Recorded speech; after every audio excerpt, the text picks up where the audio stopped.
grande di Maccari, mentre c'è subito un contatto nelle retrovie, un violento incidente che ha coinvolto due delle vetture. È proprio la vettura di Alessio Caiola che è andato anche a sbattere. Una regola di farli fermare, intanto c'è l'attacco della Lamborghini che va a tamponare leggermente, sono gli angeli custodi. Ecco, vediamo che cosa è successo. È successo che in fase di doppiaggio, mi sembra Riccardo Ponzio, la posizione sul pilota tedesco, molto grintoso, che ci prova all'esterno ma prende un rischio, e infatti ha preso un rischio, non doveva superare là. Dion Gowder in 50, Alex Powell in 80, both without the front wing. And now it's kicking off backwards into the wall. Well, stayed in second place. Yamakoshi just waited. Tried to take both the Japanese and English drivers. This was Lin Hedenius going around. He was helped off the circuit. Petrovic as well, almost into the top 10. Off the road, Frankot. Sure it was, in fact. Big time into the wall, and out is Shimo Zhang. Isha trying to take his Dutch teammates. Slater still leads from Beaton, and Hiyu Yamakoshi, the two teammates touch. Oh no! Carnage here. There's Stoltemanis with a storming start, the Latvian, in car 33 for the Prema Racing team. Off the road, three drivers already. Savinkov into the gravel. We've lost one of the VAR cars early. Samalisto superb. Johnson tries the outside. Then is Jack Beaton, Kim Nakamura-Berto, and into the grass. Nakamura-Berto fighting with Jack Beaton. They make contact. His teammate Powell, it instantly evaporates. Oh, the two PHM drivers come together. Kamal Murad involved, and this was Olivieri and Lin Hodenius out of La Curva Roma, the Roman corner. Safety car conditions, it was already damaged. This was the latter part of the incident. Off the racing line, but a precarious position. Our race director, Mr. Alessandro Ferrari, has no choice. Just a few moments ago, watch this on the outside.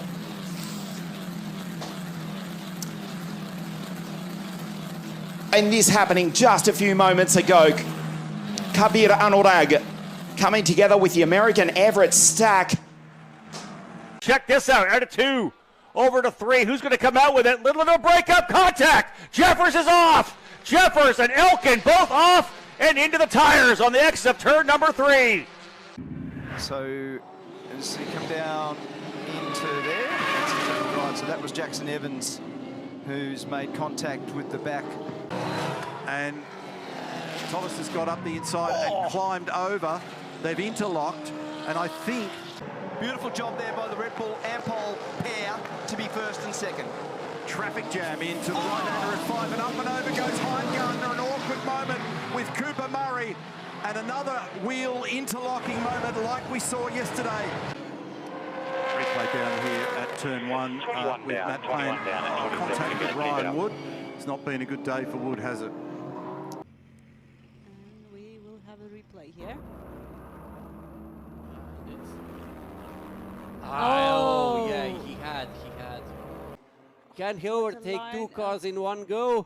Yes, he is. He goes, and it was Kotsla Mazashvili who went out of too the track, wide. coming back in front of the guys, Whoa. trying to avoid Julius Kirsch's, right? Isn't it? Gears hit the barrier heavily. He tried so to avoid.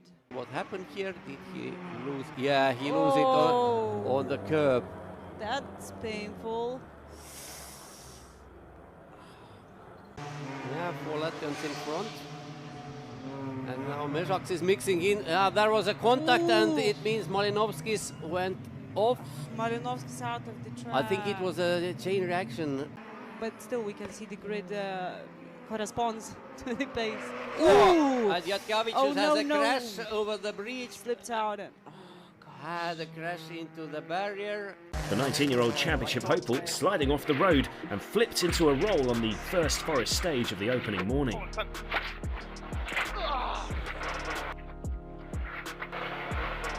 Schulz's compatriot Liam Muller was running in 9th place before he too would get his lines wrong on these relentlessly rapid Swedish roads.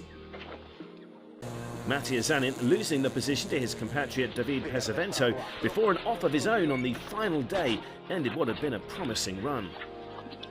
Yeah, because if you run wide there... That's the number 2 Cadillac. It is, isn't Cadillac. Oh, and so basically he's had a tank slapper moment there in Tetra Rouge. And couldn't get going. Pretty well, you might be able to see on the steering wheel. So did he get on that curb on the inside and it kind of threw... Had dirty tyres potentially. Well, yes, that's had the it. start, then it went by the. All right, it spun round on him. Yeah. Yeah, it's the filth on the tyres, isn't it? Because suddenly you've got hot slicks, but you haven't. If it wasn't Andre, I'm sorry, but there's Scott Huffaker. It's just happening a fraction too fast and a fraction too late for him. I was into another car. It was into another the car. Lexus! It's the Lexus. It's the family car. It's the car from the same manufacturer.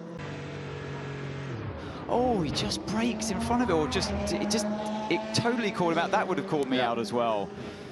It's all self-induced, isn't it, guys? Kind of looks like it. Is he on his outlap with? No, he's not. Yeah, it's a bit of a strange one, actually, but I guess... spin that way, yeah. Could that be a legacy of the earlier damage? Potentially. Ah, look at that. And once again, the 47 with a third incident of the day. Chief engineer on the car will be on the radio, no doubt, to the driver, and that's quite a hit into the tyres, isn't it? That would need to pit, certainly, but it will have to do a whole lap from there. The same was true for the number 3 Cadillac. Over the brow in the S's, meandering onto the grass and rattling it down the barriers. This is on board number 60, which is the Iron Lynx Lamborghini that charges the wall. That's a big hit. Dries van Thor, for the 3rd time this weekend, has put the car off the road. This is on board. I know, it was a touch. You were right. It was. That was a touch with Kubica. Wow. Well, that's going to get looked at. And he's just, under the bridge. I wondered if he got tapped, but he didn't. He just lost it, didn't he, as he rejoined and turned left. I lost it. I lost the car. There is damage. It's not huge damage, but there is damage to the front of that car. Knocked off the road by the number 59 United Autosports McLaren, coming together in the chicane. 59 car would serve a penalty for the contact. David Heinemeier Hansen losing control of Nielsen's LMP2 car and hitting the number 77 Mustang GT3 machine. That had already lost nearly 2 hours having a steering rack replaced and would need more work. Colin Brown's crowd strike by APR LMP2 car, though, lost a wheel having just left the pits. He was trying to creep back, feeling something was wrong with the car. Nielsen Competition's LMP2 car suffered damage, clattering the barriers in the S's. Number 4 off the road, so that is from 17th place. Felipe Nasr, he's gone through the gravel. Yeah, he turns in. The road is still damp, as we know in that centre, and it's just had a tank slapper moment, and bang, it goes in hard. And I'll be surprised and impressed if he can get that car back to the pits, because that front right has been the thing that's taken the brunt of that force. The radio traffic as the driver gets out of the Aston. Danny, are you okay? I'm okay. Oh, was there contact? There was. Was it? No. Was it contact? Was he forced to go wide? Just wide and got on the wet bit. So no contact. That's a big hit, and then it kind of falls back on itself. Wow, a lot of energy had to be absorbed through that car. What I kind of expected, how it ended up on its roof. Yes, he's just on the wet stuff. Yeah. He's tried to do the right thing. He's a bit spooked by the hypercars around him, and he's seen one of them have a look. What does he do around the corner? Does he... do you see they crossed the tracks of the... There were some dusty tracks. Skewed rear right-hand side wheel. In fact, is that impact not big enough to even put on the blue light? I'm surprised it didn't. Let's see how he did it. Was there contact? There was. With 51 Ferrari then. Oh, it wasn't Brendan being ambitious, was it? Hold on, hold on. cause a contact, car 51. Yep. And now this. Yeah. Extraordinary. I mean, you know, it's not a laughing matter. Luckily, it happened when he was at relatively low speed, not in the middle of traffic. But that wheel and that suspension, you know, you can see it there sparking off the barriers. I think that's finger trouble. I'm sorry, but I think that's finger trouble. Could win this race. This will count back with a red flag if we do. It's a big shunt. Driver is waving. Yeah, driver's okay. It's the number 9 car. Second chicane. No, it's on the run down to Indianapolis. Oh, it is that W10 by Rinaldi Racing, number 22 car. Used to be number 12, now number 22, because number 12's gone to somebody else, now they're not racing. That car has won in LMP3. He's on the inside, the white car with the blue nose. Alongside him is Torsten Kratz. Contact between the two front second row starters. Kratz has a big lockup. And a little bit of confusion. Tony Wells getting shuffled back down the order. And it does look like Fabian Nickel managed to get his nose in front. Aston Martin that briefly took the lead right at the beginning.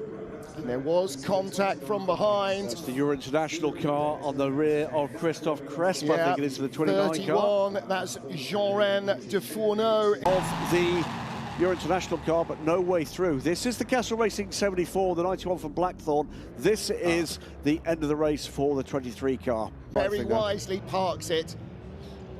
Oh, he was helped around by another AF Corsa Ferrari, surely. That was the 51 car. Sometimes the message doesn't get through. Right, let's try and piece it all together. Look, there is Piquet getting involved. He gets turned around and that's damaged the suspension and took the door off the car as well.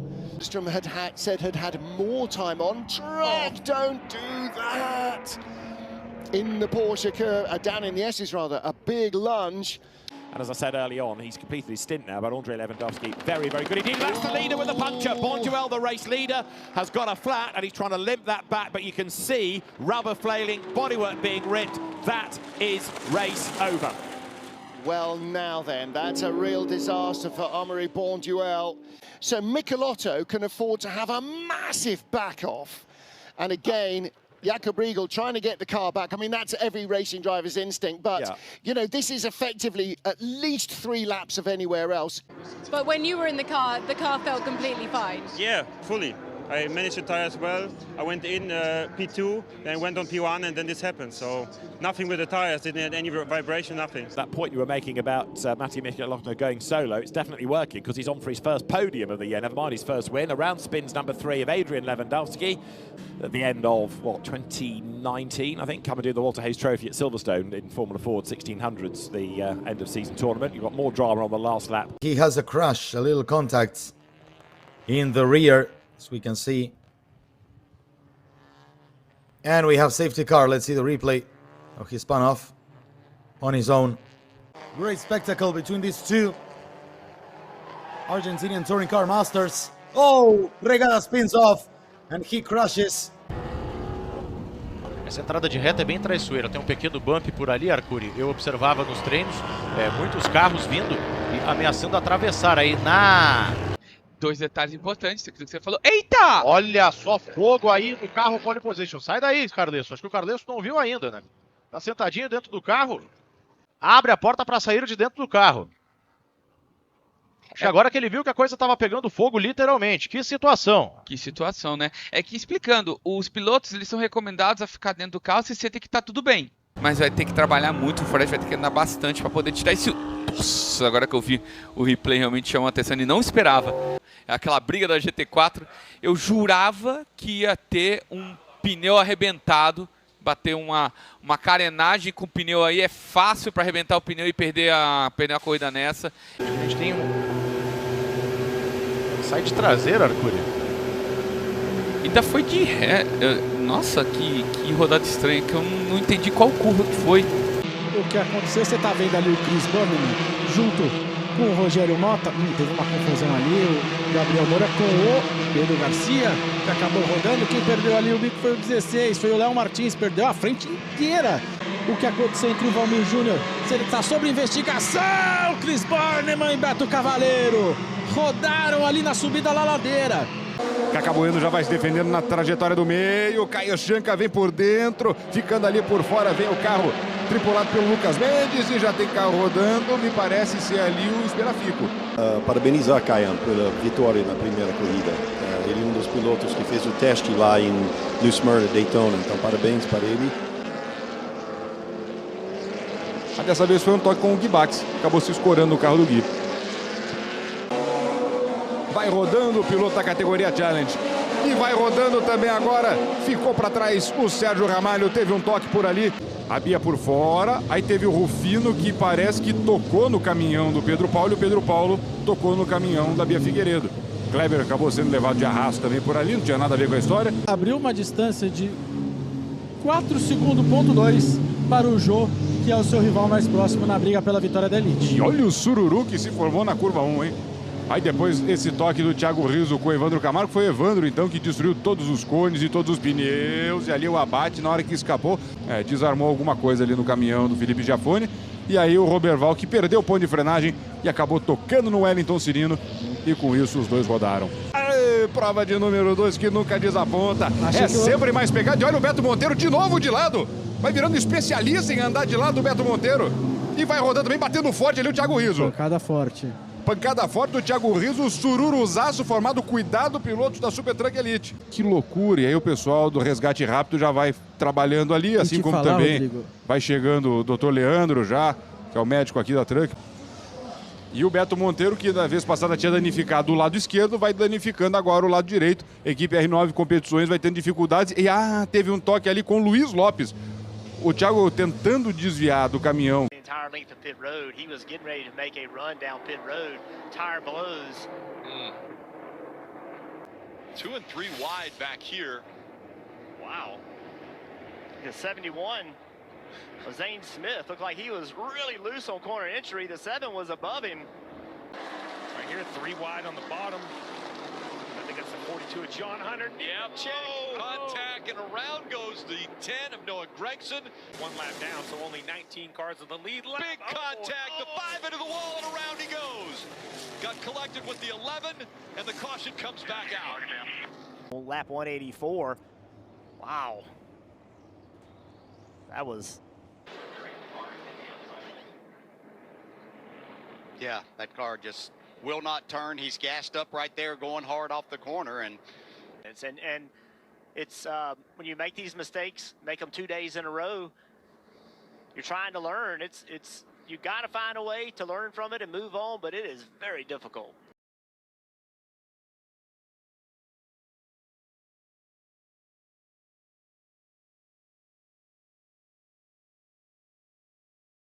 This is coming out of turn 4, right in the gas, and it blows there.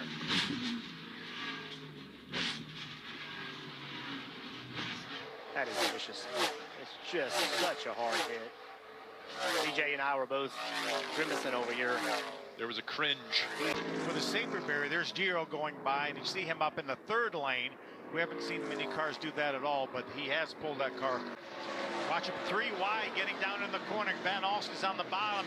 Looks like he gets a little bit of a bump, possibly from Amber, and carries both of them into the outside wall, as well as the 17 of Marco Andretti. Try to take a look at what happened. Right side of your picture.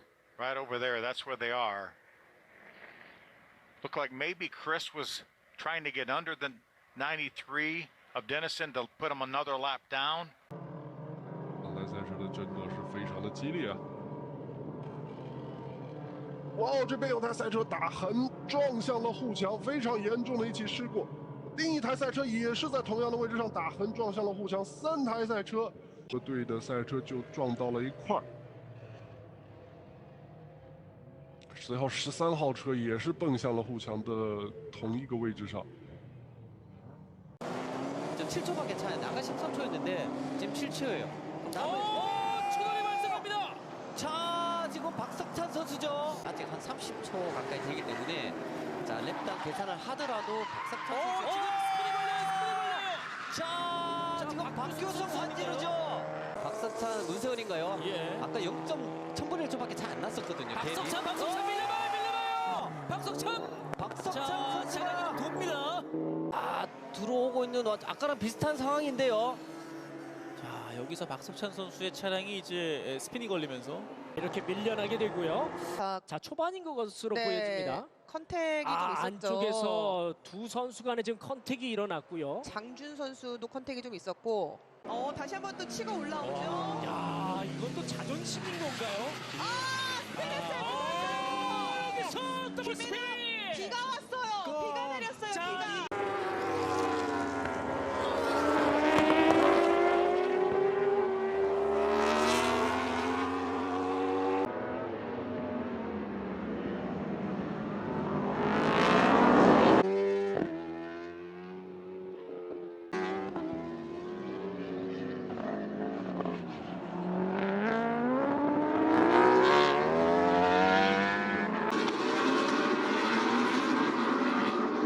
Here they are, number 57 and number 98. You can see the flags there where the headlamps would be on the front of the bikes. Oh dear. Well, the second of the riders had absolutely nowhere to go there. At the front of the field, you can see it on the timing tower on the left-hand side of the screen. Beatrice Neal has just put in a new fastest lap of the race. Someone just went down in the background.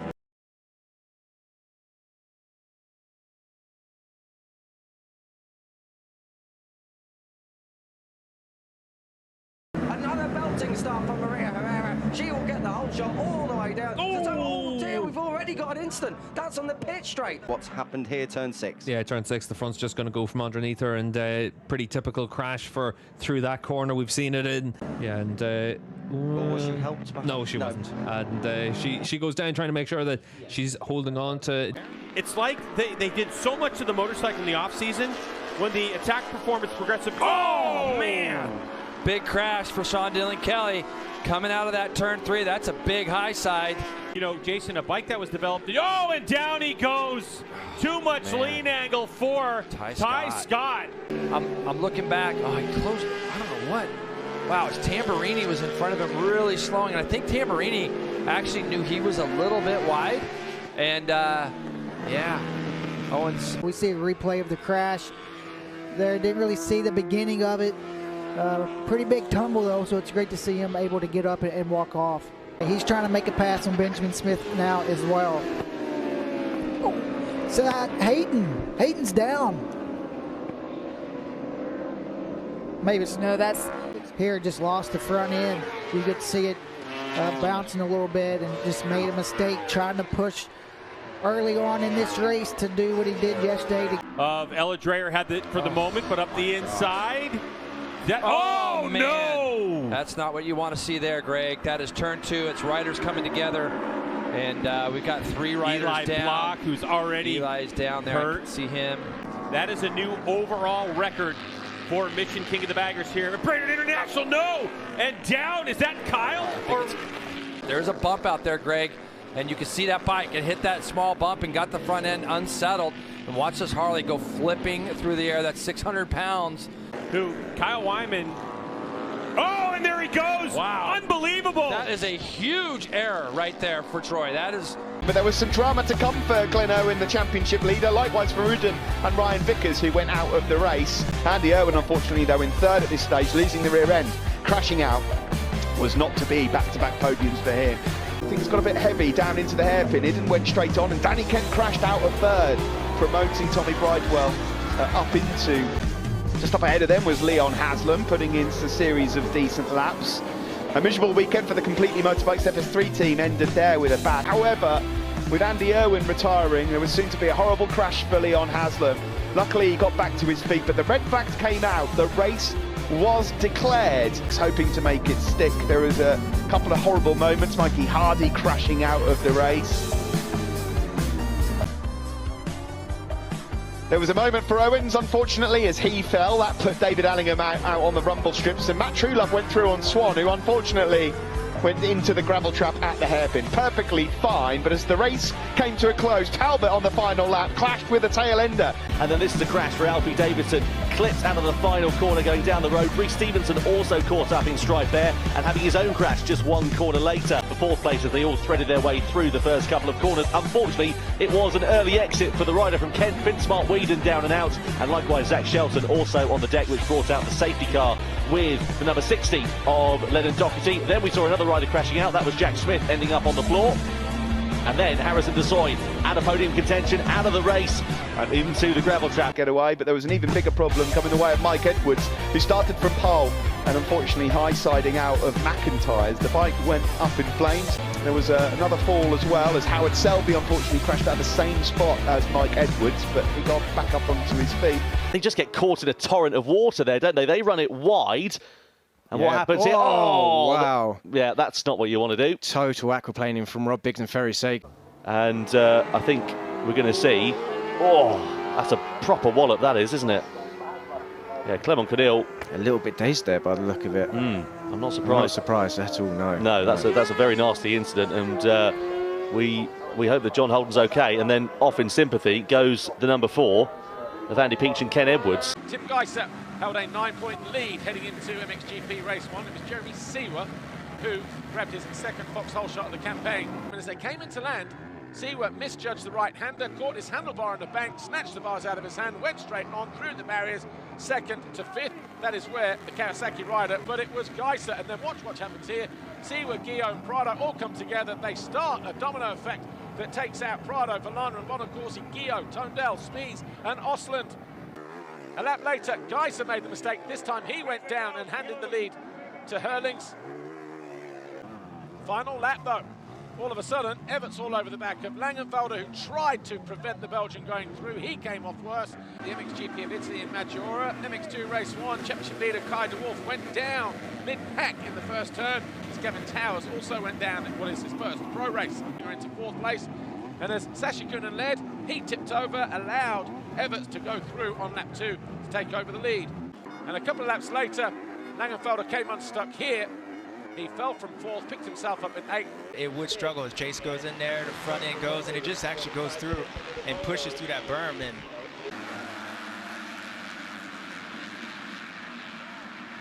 Oh, a big bang up. Several riders literally shoulder to shoulder. man, Tom Vial first and Time Master. Oh no, Finnis, a wild ride. He's down. Okay, I ain't saying nothing else.